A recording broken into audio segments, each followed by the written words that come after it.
રવિવારે 22/6/2025 દિવસે friends group Morabhagal charitable trust દ્વારા પિતા વગરની છોકરીઓ માટે કન્યા કેળવણી કાર્યક્રમનું આયોજન મોરાભાગળ ખાતે કરવામાં આવ્યું હતું। આ કાર્યક્રમમાં કુલ 22 પિતા વગરની દીકરીઓને school bag, notebook, stationery, lunch box, compass અને પાણીની બોટલ જેવી શૈક્ષણિક કીટનું વિતરણ કરવામાં આવ્યું હતું।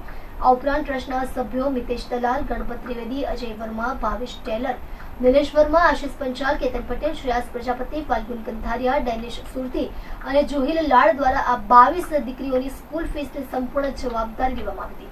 આ પ્રસંગે મુખ્ય મહેમાનો તરીકે આશિષભાઈ સેલર, નૈલેશભાઈ પટેલ, વિજયભાઈ પટેલ, પ્રકાશભાઈ લાલવાણી, ડેનિશભાઈ પંચાલ, સંજયભાઈ જીગરભાઈ ગુપ્તા અને મિલનભાઈ ઉપસ્થિત રહ્યા હતા। તેમની હાજરીએ કાર્યક્રમની શોભા વધારી હતી અને ટ્રસ્ટના સભ્યોને પ્રોત્સાહિત કર્યા હતા। ફ્રેન્ડ્સ ગ્રુપ મોરાભાગળ ચેરિટેબલ ટ્રસ્ટનું આ કાર્ય સમાજમાં શિક્ષણના મહત્વ અને ખાસ કરીને દીકરીઓના ભવિષ્ય માટે જાગૃતિ ફેલાવવાનું એક ઉત્તમ ઉદાહરણ પૂરું પાડ્યું હતું। અમે friends group Morabhagal charitable trust મોરાભાગળની અમારી સંસ્થા અમે ચલાવીએ છીએ છેલ્લા 10 વર્ષથી અને એમાં અમે બાપ વગરની છોકરીઓને દત્તક લઈને એવી છોકરીઓને આખા વર્ષનું એજ્યુકેશન ફીસ ને નોટબુક પછી બેગ એવું સ્ટેશનરી એવું કીટ વિતરણનો આજનો અમારો આ કાર્યક્રમ છે। એમાં અમે બાપ વગરની છોકરીને દર વર્ષે દત્તક લઈએ છીએ।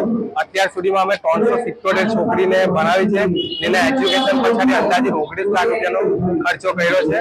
તો આ દિશામાં આજનો પણ અમારો આ કાર્યક્રમ છે, જેમાં આ વર્ષે જે છોકરીઓ આવી છે એ છોકરીઓને 21 છોકરીઓનો અહીંયા કીટ વિતરણનો કાર્યક્રમ રાખ્યો। ટોટલ અમે 13 મેમ્બરો છે। હવે કીટમાં નોટબુક, પછી સ્કૂલ બેગ, પછી કંપાસ, લંચ બોક્સ, પાણીની બોટલ અને સ્ટેશનરીનો સામાન અમે તમને આ કાર્યક્રમનો વિચાર ક્યાંથી આવ્યો? અમે 10 વર્ષ પહેલા અમે ધાર્મિક કાર્યક્રમો કરતા હતા, અમે બધા ફ્રેન્ડો મળીને। તો અમને એવું લાગ્યું કે આપણે આ દિશામાં એક કામ કરવું જોઈએ અને અમે 10 વર્ષથી આ કામ કરીએ છીએ, પણ કેવી રીતે થાય છે અમને પણ અંદાજો નથી। અમે ખાલી લાભાર્થ કે વચ્ચે અને માણસો છે, અમે લોકો અમને ડોનેશન આપે છે અને એ ડોનેશન સાચી જગ્યા પર જાય એની પણ અમે પૂરેપૂરી કોશિશ કરીને 10 વર્ષથી આ ટ્રસ્ટ ચલાવીએ છીએ। આજે 21 દીકરીઓને અમે આ વર્ષ માટે કીટ વિતરણ કીટમાં નોટબુક, પછી સ્કૂલ બેગ, પાણીની બોટલ, લંચ બોક્સ, સ્ટેશનરીનો સામાન એવી રીતે કંપાસ બોક્સ એવી રીતે સ્ટેશનરીનો જે એમને ભણવાને લગતી સામાનો એ સામાન આજે અમે આપીએ છીએ।